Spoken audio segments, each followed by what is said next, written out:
Welcome back to the Daily Dose. Thanks for being here. Appreciate your time. Hey, we're back in the book of Revelation today.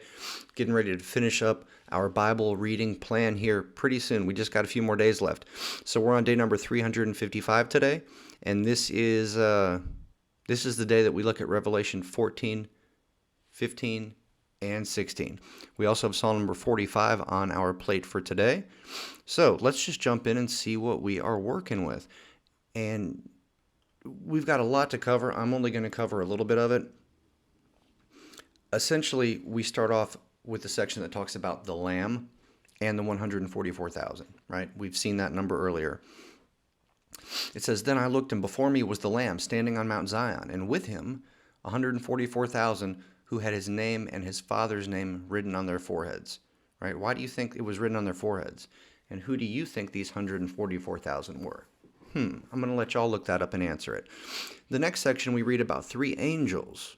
This is what John says. "Then I saw another angel flying in midair. He had the eternal gospel to proclaim to those who live on earth, to every nation, tribe, language, and people." Okay, so we've got an angel proclaiming the gospel in midair.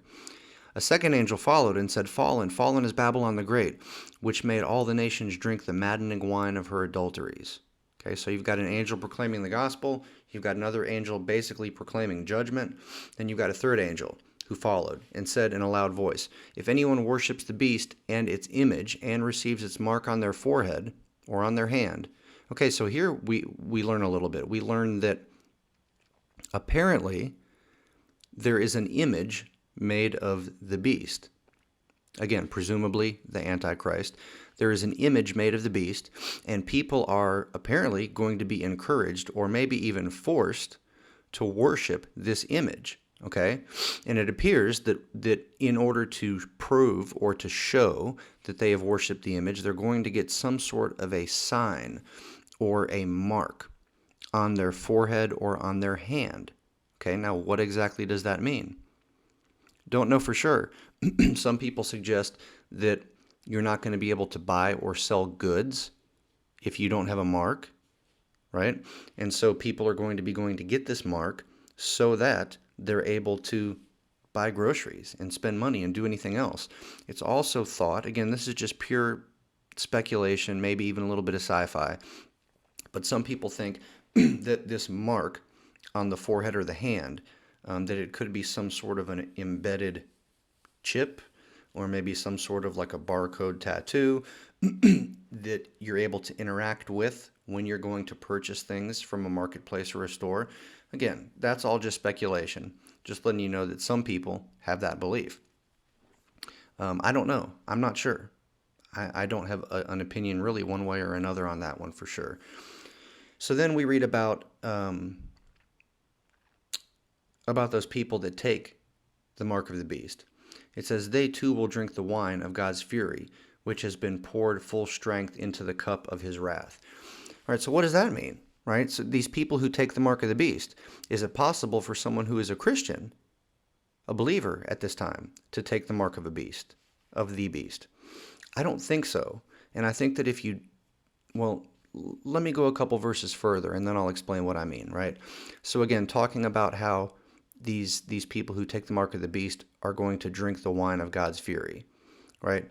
Well, what does that mean? Does that just mean that they're going to have to suffer through and partake in the judgments and the plagues and everything else that's still to come? It could mean that, but I don't think it does, and here's why. It says, "They will be tormented with burning sulfur in the presence of the holy angels and the Lamb, and the smoke of their torment will rise forever and ever." Okay, so here this seems to be something eternal and permanent, right? It's saying that they will drink the wine of God's fury, right? And in addition to that, the smoke of their torment will rise forever and ever. Okay, so that's why I don't think this is something just temporary, and that's why I think that believers will not take the mark. Okay, well, what happens if someone who claims to be a believer does take the mark? Does that mean they lose their salvation? I don't think so. I think it means they never had salvation to begin with. I think that means that their faith was never true to begin with. right? Because other places in Scripture we learn that, look, once you're truly saved, right? Once you are a believer in God, right, and you have been reborn, you can't be unreborn, right? I don't believe that you can lose your salvation. I do believe, though, that, and this is a hard concept to swallow, right? And all of you may not agree, okay? I do not believe that a Christian can lose their salvation. What I do believe, though, is that someone can falsely believe that they are a Christian and not have salvation, right? So it can appear outwardly that this person who is a Christian is losing their salvation, right? But again, I don't believe that you can lose your salvation if you really ever had it. If it appears that someone lost their salvation, my guess would be, okay, well, they never actually had it to begin with. Their faith was not true saving faith to begin with, okay? And something else. Notice where it's talking about how they will be tormented, and it seems to elude that their torment will go on forever and ever. I take that to mean hell, okay? Here talking about, again, what it seems to be hell, it says that they will be tormenting in the presence of the holy angels and the Lamb.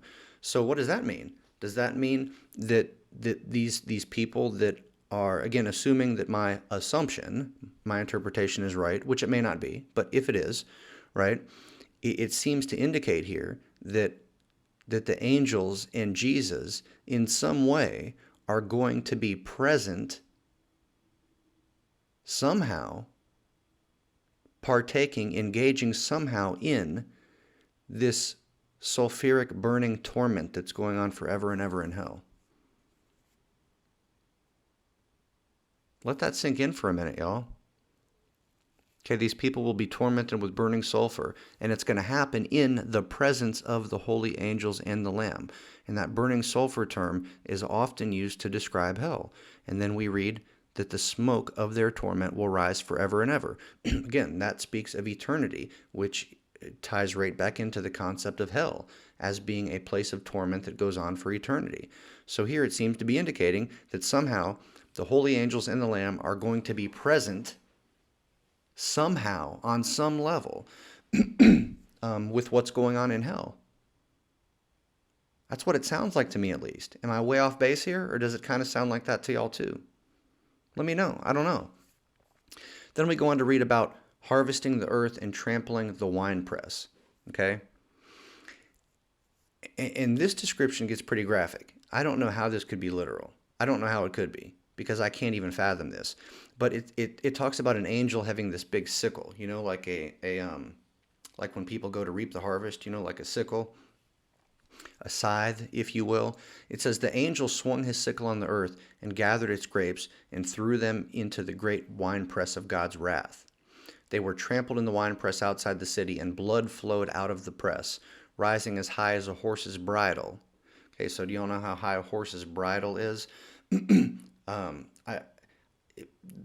The bridle, depending on where you measure at, that could easily be a few feet high, easily, right? If not 5 or 6 feet high, okay? So we're not talking like an inch off the ground, right? We're talking like feet off the ground. It says that the blood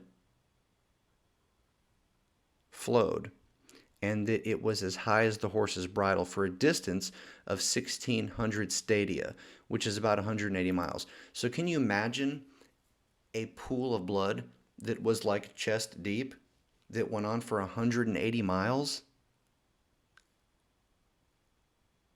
That's nuts. That's insane. I can't even imagine how many bodies it would take to produce that amount of blood. That's crazy. Now we go on to look at 7 angels with the 7 plagues, and this is where we start to get into the bowl judgments, okay? John says, I saw in heaven another great and marvelous sign, 7 angels with the 7 last plagues. Last, because with them God's wrath is complete. So here it seems to insinuate that once these last 7 plagues, which we will soon come to learn are bowls of judgment, when those bowls of judgment get poured out in the form of plagues, once those happen, it seems to mean that God's wrath on earth is complete, okay?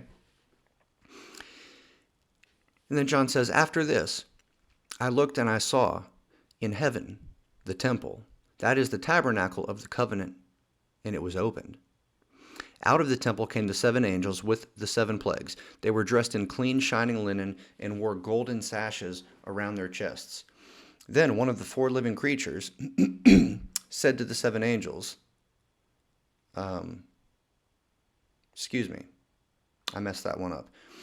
Then one of the 4 living creatures gave to the 7 angels 7 golden bowls filled with the wrath of God, who lives forever and ever. Okay, so here we see one of the 4 creatures that we read about earlier giving these bowls, 7 bowls to 7 angels, presumably 1 bowl to each of them. Okay? Now, I did not have chapter 16 pulled up when I was making my notes before this because I thought it was just chapters 14 and 15. But as soon as I pulled up the Daily Dose notes for the video today, I saw, oops, we got chapter 16 too, and I didn't make notes on that one. Well, here's the deal. The deal with this one is that it goes into the details of these different bowl judgments, right? So very similar to the seals that were opened up earlier, very similar to the trumpets that were blown. Now we've got these bowls.